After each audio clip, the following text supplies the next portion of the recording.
right, and welcome to Fast Break Breakfast, NBA podcast.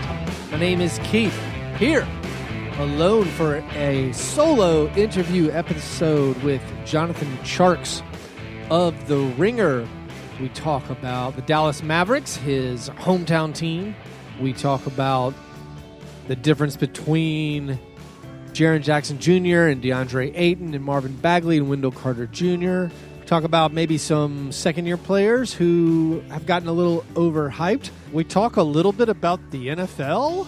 I also maybe slander the Mavericks a bit, just a warning. Maybe Jonathan did not appreciate them being compared, the roster being compared to the Phoenix Suns. Obviously, the Mavs have two elite players, better than anyone on the Suns, if they are healthy. But otherwise, the rosters are kind of not that great. So we talk about that. It's a good conversation. Hope you enjoy it. Not really much going else on in the NBA like we've been talking about. The Team USA gearing up for the World Cup lost a scrimmage to a team that was headlined by John Jenkins and some other G League and other guys on the periphery of the NBA. John Jenkins was playing in a Nashville Pro-Am earlier this week and goes out and beats the Team USA team pretty badly in a scrimmage. That's not awesome. A Woj bomb just dropped that DeMarcus Cousins has hurt his knee. I guess the assumption there would be that it's vaguely serious. If he felt, he would report it, but there's not many details to that. And also, Carmelo Anthony, still on the news, apparently attended some kind of workout with the Nets, which is wild. I mean, obviously the Nets shouldn't get him. You know who should get him? Been thinking about this. Jeremy Lin and Carmelo Anthony should both get signed by the Hornets. Why in the world would the Hornets not bring back Jeremy Lin and let Carmelo Anthony play? What's the worst that can happen? This team has nothing. No one is excited about him. Their fans are leaving in droves. Just bring him in. Sell some tickets, Michael Jordan. Have some guys that you can hang out with, or go to the golf course with in Carmelo. Smoke some cigars. Seems like a perfect fit. We just put up a bonus video this week over at patreon.com/fastbreakbreakfast of me doing a big summer shave down with my boy. That's not slang, my literal child. And hope that was entertaining for you guys. We have the chicken nugget video going up very, very soon. Also some bonus audio coming. So if you want to get all that and you want to support our show, patreon.com/fastbreakbreakfast. We'll have fantasy basketball announcements in a couple of weeks. You got to meet the $5 tier to play in our fantasy basketball leagues. Hopefully a bunch of you guys will jump on that. I think we had 40-something of you guys playing with us last year in several leagues. The iShop, the negative fantasy league for Pride and Glory, was 36 deep last year. Let's see how many we can get. That's the best league. So if you want to support our show, get access to bonus content, and be involved with our fantasy stuff, you got to become a Patreon supporter at patreon.com/fastbreakbreakfast. All right, now let's talk to Jonathan Tjarks.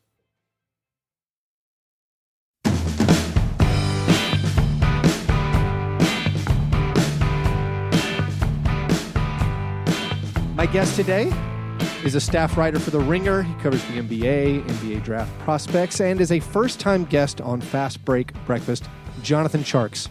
Jonathan, how's it going? Good. How you doing? I'm doing really well. We talk about breakfast on our show. You just told me before the official intro that I read that you visited Nashville a couple weeks ago. And since we talk about breakfast, did you have any good breakfasts in Nashville? I didn't prep you for this question.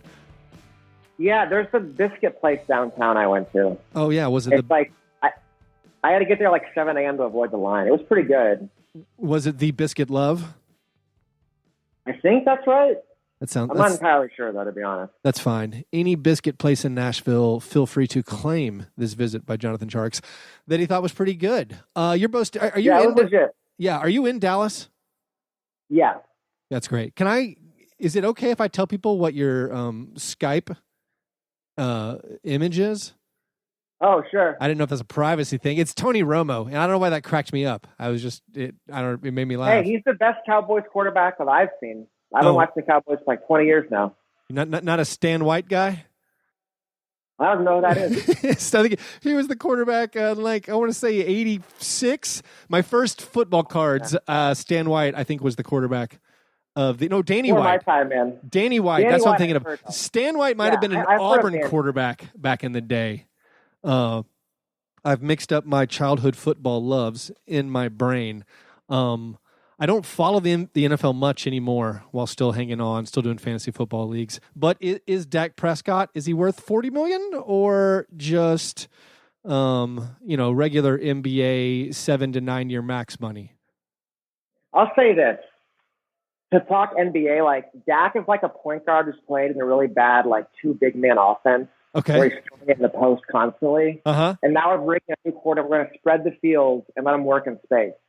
So how good he is, I don't know, but he's never worked in space before. So that's the exciting part about it. I love the analogy. I'm going to guess Dak for the last couple of years is going to be Ja Morant playing with a Jonas Valanciunas and Jaren Jackson in front court, and also maybe a Kyle Anderson in there as well. Oh, here we go. And then maybe in a couple years, things will open up, things will space out, and we'll get to see him really spread his wings. I think, really, it's Zeke. Zeke has been running into, 8-man boxes his whole career. We're about to let him play in space, put up stats. I'm excited. What's the Zeke NBA analogy? I feel like he's just a pounding running back. What's the NBA analogy for a running back who now goes from, I guess, 3 yards in a cloud of dust to a more spread out offense? So he's like a big man who's going from posting up to pick and rolling.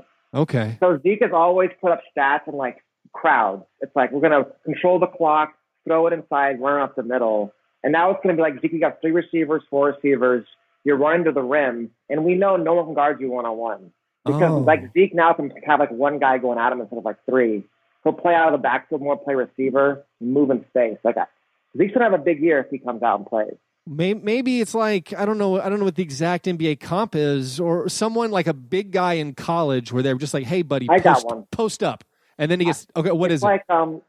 It's Amari Stoudemire before D'Antoni came, and now Amari Stoudemire with D'Antoni. Okay. That's the comp.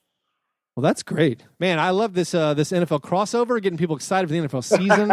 I don't know if anyone out there watches the NFL. Don't hold me to that. I'm saying that right now. What'd you say? If the Cowboys suck, don't hold me to that. That's just my wild speculation before the season starts. Well, that's pretty funny. So are you? So if you're a Cowboys fan, are you a Mavericks fan? Do you claim Mavericks fandom, or you do that whole I'm an NBA writer, I'm objective? I'm definitely a Mavs fan, but I'd say I let my more irrational fandom, I push it to football. So University of Texas, Dallas Cowboys, versus the Mavs, they try to be more realistic. That's good. I think you win a national championship this year. I'm already saying it. So talking about the Mavericks, what is the expectation with this Mavericks team? I was doing my preliminary trying to rank all the Western Conference teams, and I put the Mavs insanely low. I was like, I don't know if this team is any good, but I know there's really high expectations. Well, how do you have them? Where do you have them? Well, so the question obviously is Porzingis. Is Porzingis going to be a superstar? And I was like, I don't know. I guess he could be. But I was looking at the Phoenix Suns roster, and I was thinking, how dare you? I'm pretty sure the Phoenix Suns have more talent on their team. No, absolutely not. We're not. No. Where is all right. So who is? There are 7 Suns who are better than Tim Hardaway Jr. I don't know where DeLon Wright fits in the ranking of Suns players. So I don't know. This is where I'm at now. Tell me how I've now offended you and any Dallas listeners who have tuned in. What is this expectation? How good are they going to be? Okay, I'm going to make 2 points. Okay. The first point, so Porzingis, his first 3 years in New York, his best point guard was probably Jared Jack. Okay, yeah. So he's going from probably the worst point guard situation in the league. Then it was Jared Jack, Derrick Rose, maybe Jose Calderon, I think. So none of those guys are guys who can get to the rim and kick him out for open shots. Uh-huh. He's going from that to Luka, year 2. Luka's going to run points. I think he'll make KP a lot better. And then as far as your DeLon Wright slander, how many guys on the Suns play better perimeter defense than Delon Wright? Maybe. I mean, it seems like Rubio's still up there, isn't he? Maybe Mikal Bridges. I don't know. Wright, I mean, much bigger than this. I don't want anyone to not understand that I slander the Suns at every opportunity, and their fan base hates me. But yeah, I don't know. I mean, and then you're talking Monty Williams versus Rick Carlisle, who's going to maximize his talent on hand. I mean, I know Rick Carlisle has been grandfathered in to he's an unassailable NBA coach, but the Mavs have been bad for years and years. So yeah, because they had no talent before. I know. I mean, like 2 years ago, who's going to win? Harrison Barnes? Right.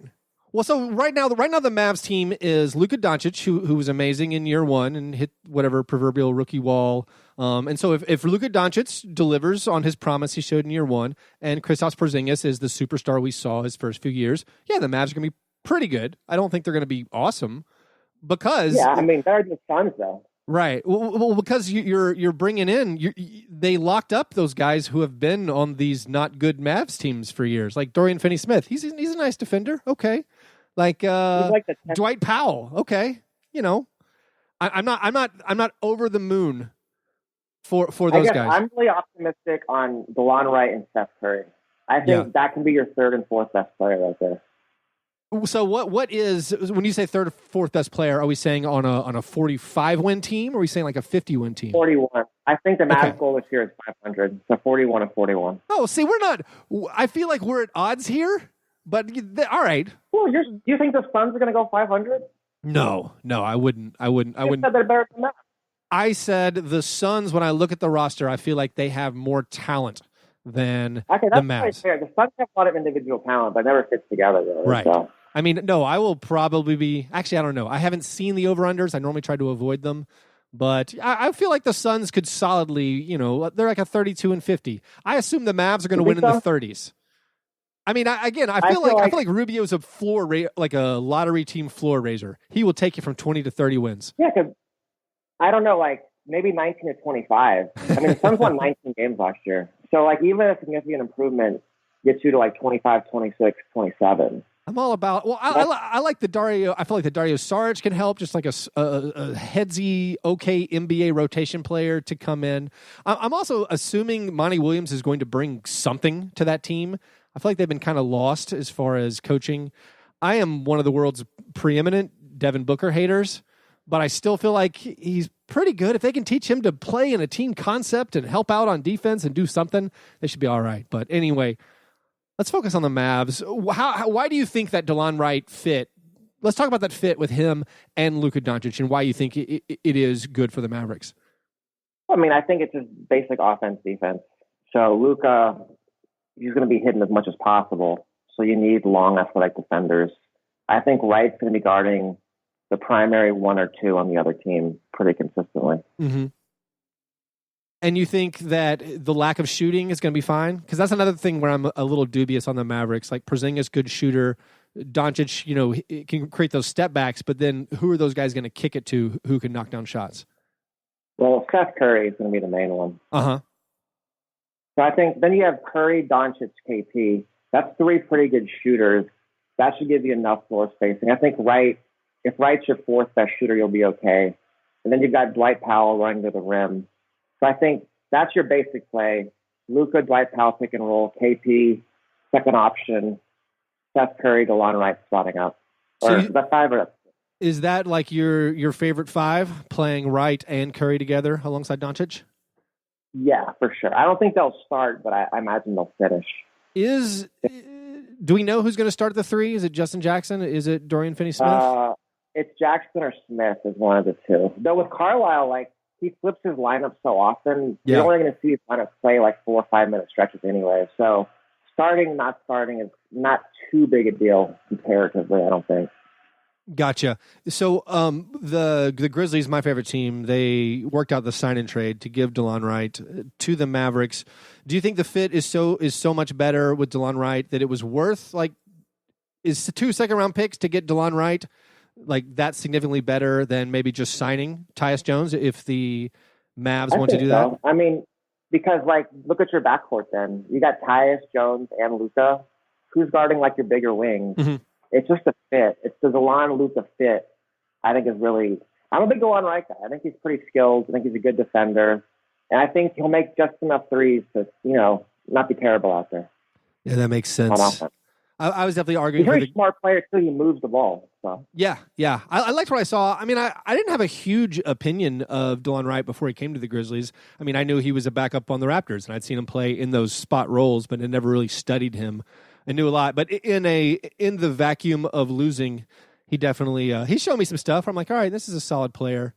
I think my take. I don't mind really gambling on ex-Raptors. Like if the Raptors played this guy for a few years, he's probably pretty good. Yeah. They're not picking bad players up in Toronto. He did. DeLon Wright did play in one of the most painful games I watched last year against the Mavericks. I drove to Memphis to pay my final respects to Dirk Nowitzki. And it's like the last week of the season or something. Yeah, it was like 2 games from the end. I had bet the Grizzlies over at I needed 30. Gambling on Mavs Grizzlies late season NBA. Well, I mean, I placed the bet in the summer. It was I needed 2 wins out of the Grizzlies' final 3 games. Oh, it was an over-under thing. Yeah. And they blew. Salah Mejri was like a prime Hakeem. The Grizzlies had no idea how to attack him. Oh my gosh. It was amazing. He just stood at the basket and the Grizzlies couldn't do anything. And I want to say he had 20 and 10 and like 4 blocks. And oh man, it was brutal. I want to say Trey Burke went off and the Grizzlies blew a 15-point lead, lost in overtime. Neither team wanted to win. I had to watch too much Salah Mejri in my day, man. Oh my gosh, there's been a lot of characters run through Dallas last few years. That's for sure. Who is your favorite character who's passed through the Mavericks in maybe the last few seasons? Honestly, it might be Mejri. He's hilarious. Like he is truly a funny guy. He's a real he thinks he's like a freaking all-star. It's great. He was that night in Memphis. Is Mejri? He's not in the league right now, is he? Has he signed anywhere? I think the Mavs are thinking about bringing back that 15th roster spot. I'm not sure because he knows Luka from the Madrid days, so they might keep him around for that. I'm not sure if that spot's been taken yet, though. Oh, interesting. So Tim Hardaway Jr. is a guy on the team that seems like he's maybe going to slide way down in the rotation.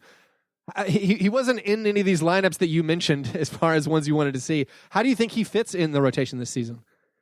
I mean, they got to figure out. He's kind of an X factor. Like, he really disappointed when he came to Dallas. He just took a ton of shots, didn't make his threes.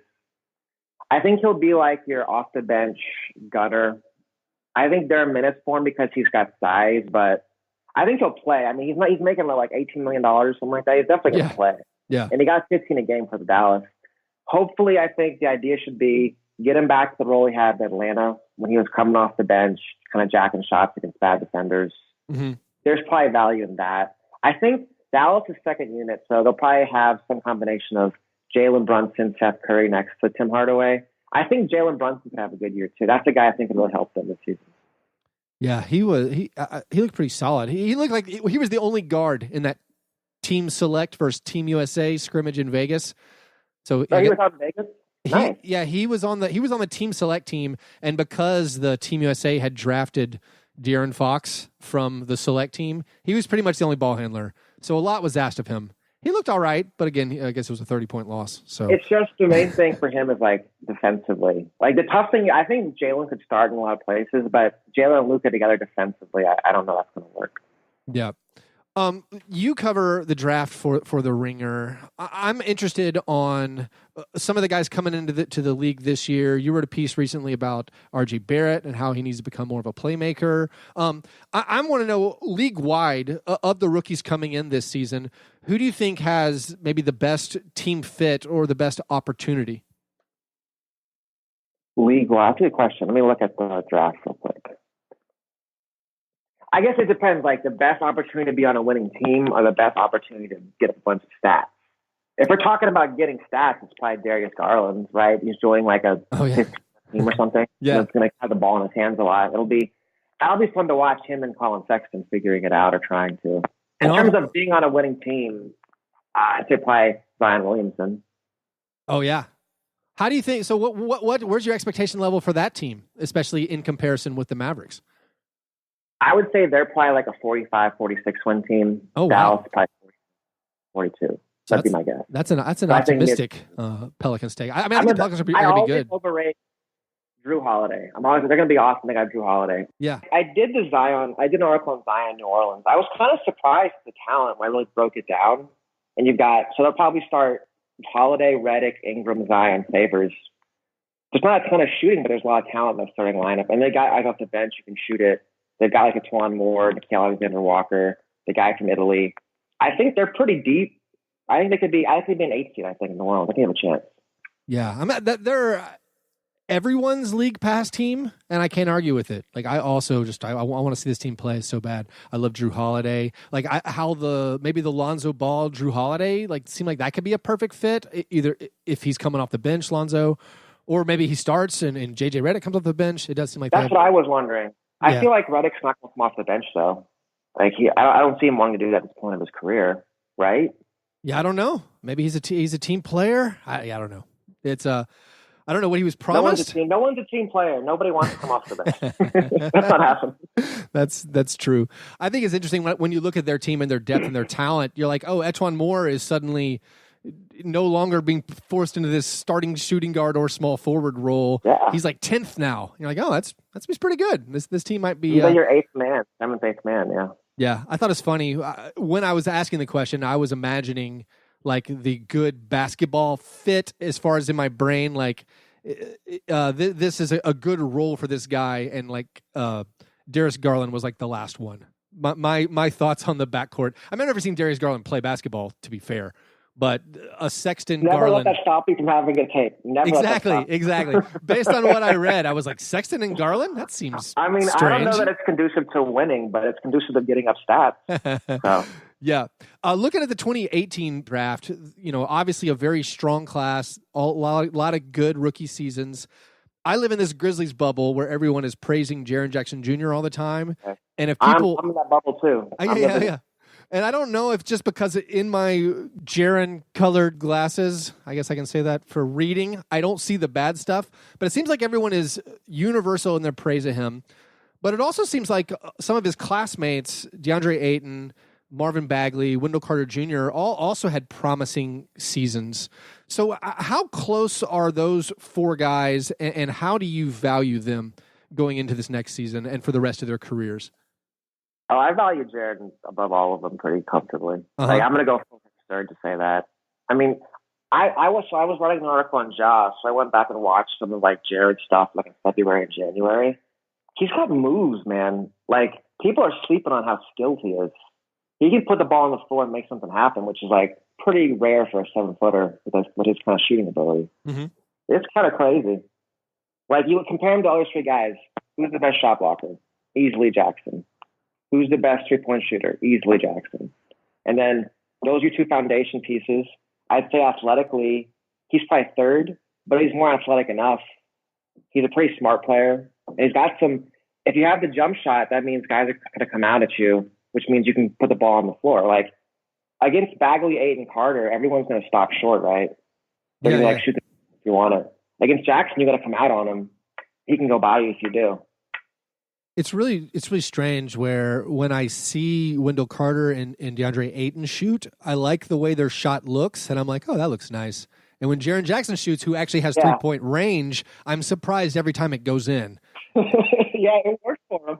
Yeah, so some part of Jaren Jackson's form gives me pause or doubt, or it like measures my optimism. Hey, I mean, if you look at his last two, even going back to, I remember I covered these guys when they were at McDonald's. Uh-huh. And even at McDonald's, it was like Jaren was the best shooter of the bunch by far. So that's 3 years now where he's been shooting it pretty well. And the free throw shooting, I think, I mean, it don't have to look good as long as it goes in. Right. So of those other guys, of Wendell Carter Jr., DeAndre Ayton, Marvin Bagley, who do you value the most? Oh, that's a tough one, man. I go back and forth all the time. Like, I don't have a great take for that. They're all different, you know. I would say Carter's probably the most kind of skilled player, but he might be in like the worst situation. Bagley, I think, is the most agile. Ayton's the biggest. Honestly, I could go, it just depends on the rest of the pieces around them. I value them all kind of the same, I guess. I would put Mitchell Robinson in that group too. Yeah, Mitchell Robinson. So he's a guy that I've been I don't know if it's a hot take. I'm more interested to see what he does on a slightly more competitive team. That's assuming maybe the Knicks will be a little bit more competitive. Maybe they won't. But it seemed like a lot of the stuff he did, it exists in these 17 on a 17-win team or however many wins they actually ended up with. Like, does that translate? Obviously, he had that historic block rate for a rookie. But does that translate into is that scalable into like a winning situation? I'd love to see him play in space, but there's not going to be much space in New York. No. Playing with Julius Randle and RJ and Marcus Morris, Dennis Smith, Elfrid Payton. I can't imagine he'll get many rim runs that he could in a different situation, unfortunately. Yeah. I don't know. I'm almost somewhat dubious. I'm also maybe counting against him the summer league stuff, which I know you shouldn't do. Just getting 6 fouls and 6 goaltends in a game and like 5 turnovers. I'm like, what in the world? Probably. The Knicks would be bad this year. What's the difference? It's true. I guess I'll keep those other, even Ayton on the Suns. I feel like I'm more excited, but I'm not. I mean, he could have a good year for sure. I think playing with Rubio and Sarge could help him a lot if there's enough space for him to get to the rim. Yep. Are there any rising or second-year players who you are more dubious of? Like I'm a little dubious of Mitchell Robinson. Are there any rookies that you think are a little bit overhyped coming into year 2? I think Bamba could struggle again, but that's probably not. I haven't seen any Bamba hype recently. Yeah. I think Sexton, it could be a tough year for him playing with Garland. That's going to be a big adjustment. I think Knox could be frozen out of the offense in New York. Robinson probably going to play for the Clippers. Michael Porter, I mean, let's see him play basketball. I would say at this point, Michael Porter, just because I haven't seen him play basketball in like 3 years. Yeah, that makes sense. I don't. He's entered the don't believe anything you read about him phase. Yeah, I would think so. That's probably right. Well, thanks. Hey, Jonathan, I appreciate your time. You're kind of a taller guy. What's your playing comp when you play basketball? Do you have an NBA doppelganger? Well, like all slow, tall guys, I want to play like Jokic. You know, how much I can actually pull that off is a different question. But I like to move the ball. I like to like cut and pass. Okay, that's probably what kind of like maybe like a Kyle Anderson, or like on a good day against substandard competition, I can play Joakim Noah if I can play defense too. Oh, all right. Against better athletes, my defense is going to go down. Do you ever grab the defensive rebound and just scream and shake your head, a la Joakim? Well, I usually try to push the ball off the court because I know like that's the one chance I'm going to handle the ball if I get the rebound. So those are my chances to go up the court. I'm a very hesitant ball handler. I always find the guard. There's something about the symbiotic relationship of big man and guard that gives me like a warm feeling in my chest when I watch basketball. A lot of these guards, you give them the ball, it never comes back to you. That's true, and that is the pickup problem. I'm the guy posting up, sealing my guy, watching someone else shoot. Like I'm ready. Yeah. Those post entry passes, few and far between these days. That's right. I try to be like Bagley and get the offensive rebounds. Try to time the second jumps, get the putbacks. 3 points. Smart. Yeah. Well, anyway, hey, Jonathan, really appreciate you coming on and really look forward to talking with you again sometime. Cool. A good one, man. All right. Thanks to Jonathan for coming on. You can check out all his writing over at The Ringer. I think the Mavericks are going to be better than the Suns. I'm just doubtful that Porzingis is going to be healthy for some reason. Though he's huge.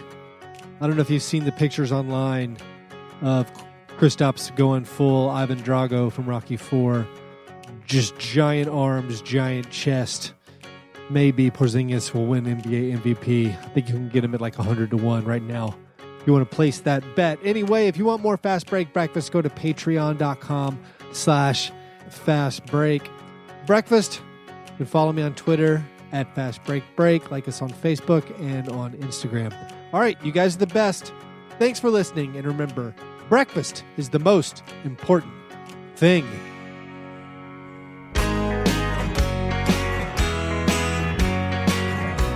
Yeah, never apologize for being G&G. Fast break, man. You understand?